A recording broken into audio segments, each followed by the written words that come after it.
A few thoughts now on what we've been reporting here for months. The deep state.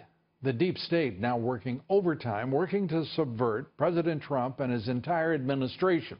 Special counsel Robert Mueller already loading his staff with Democratic supporters. Democrats they are, and at least 4 of the prominent members of his team have been donating to Dems for some time.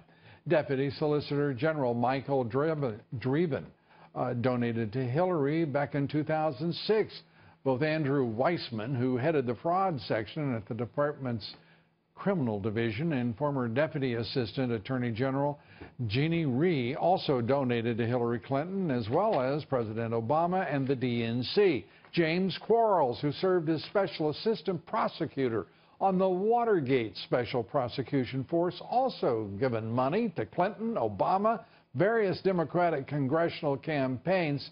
Oh, yes, they're quite a bunch to be on the special counsel that's supposed to be independent to the point of not being part of government and not being part of politics itself. As for Mueller, he has his own conflicts of interest. He's known James Comey since at least 2003. The 2 men worked together. They've been described as brothers in arms, working side by side in the Justice Department during the Bush-era surveillance showdown. And in 2007, Comey said of Mueller, quote, "He's one of the finest people I've ever met."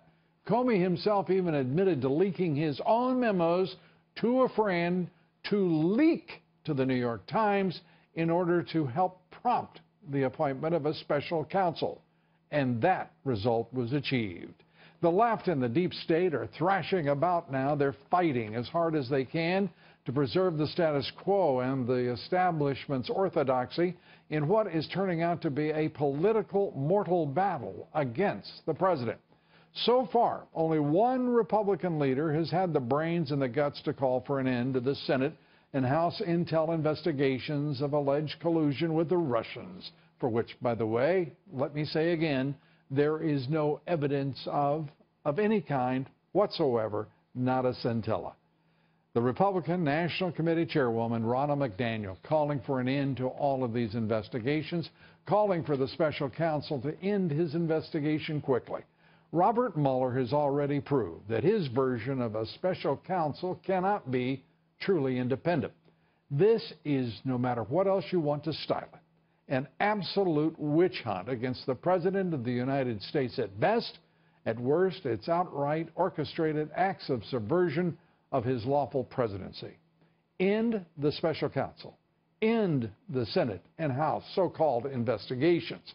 And let's get on with draining this swamp of these nasty, nasty creatures.